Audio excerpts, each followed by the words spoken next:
ay rated SPG.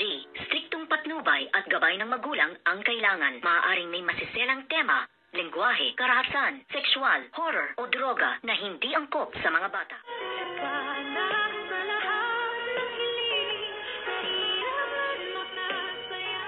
Good morning and welcome sa aking munting channel. At dito nga ay pababasa na ng kanilang bahay itong si Zoe.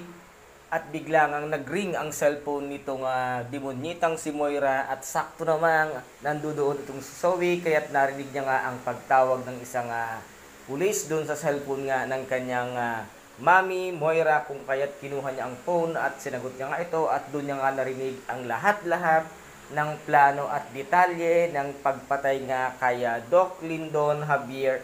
At nagulat naman itong si Zoe, hindi agad siya nakapagsalita, kaya siya ay natulala, ngunit biglang dumating nga itong kanyang mami Moirang Demonita. At sinabi nga dito ng kanyang mami Moira, bakit hawak-hawak mo ang cellphone ko? At bigla namang natauhan itong si Zoe, kaya't sinabi niya, ano ang plano mo, ano ang binabalak mong gawin kay Doc Lyndon? Na bigla naman itong si Moira sa pagkasabi nitong si Zoe, at sabi niya pa nga dito ay wala.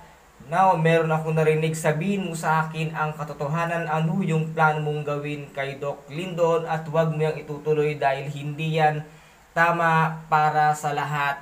Kung kaya't huwag na huwag mong itutuloy yan, ngunit hindi mapakali itong si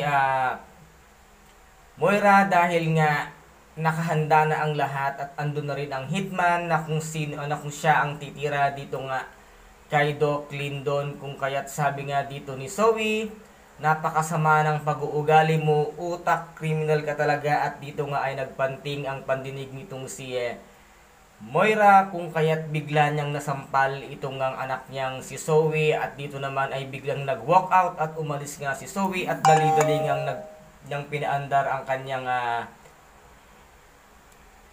sasakyan. At agad niyang tinatawagan na nga itong si Doc Lyndon Javier, ngunit hindi nga sumasagot, kung kaya't naisipan niyang tawagan ang kanyang tatay Carlos, at agad na sumagot. At dito niya agad sinabi ang lahat-lahat ng kanyang narinig at nalaman, na si Doc Lyndon ay papatayin nga ng araw na yan. Kaya't ang sabi nga niya, alisin niyo dyan si Doc Lyndon dahil merong papatay sa kanya na isang hitman. Kung kaya't dali-dali naman sanang papasok itong si Doc Carlos dun nga sa awarding event. Ngunit pinigilan nga siya nitong pulis na siyang nag-utos na papatay nga kay Doc Lyndon. At dito naman ay balak na sanang magtapat nitong si Doc Carlos kay Miss Lynette Santos, dahil nga sinabi ni Doc Lyndon na pag hindi pa niya sinabi ang katotohanan sa pagkatao nitong si Zoe ay siya na mismo ang magsasabi. Ngunit sabi nga ni Doc Carlos, huwag mong gagawin yan, Doc Lyndon. Kung ayaw mong gawin ko, gawin mo. Hindi ko pa kaya sa ngayon, bigyan mo ko ng tamang panahon. No. Watch me kung ano ang gagawin ko, sabi nga dito ni Dr. Lyndon. At dito naman ay bigla nang dumating itong si Mayor at nakipagkamay na nga sila. At dito nga ay lalapit sana itong si Doc Carlos, ngunit pinigilan siya ng kanyang guard. At sabi nga dito, wag mong hayaan mo lang, at kilala ko naman sila. At dito nga may nasabi dito si Mayor, nang sabi niya nga dito, ang pinakamahirap dito ay hindi mo pa nasasabi ang gusto mong sabihin sa taong mahal mo. Hindi natin alam kung hanggang kailan tayo pwedeng mabuhay, kung mamaya or bukas ay wala tayo. Ang masakit dito ay hindi mo nasabi ang katotohanan sa taong mahal mo. Kung kaya't dito nga ay biglang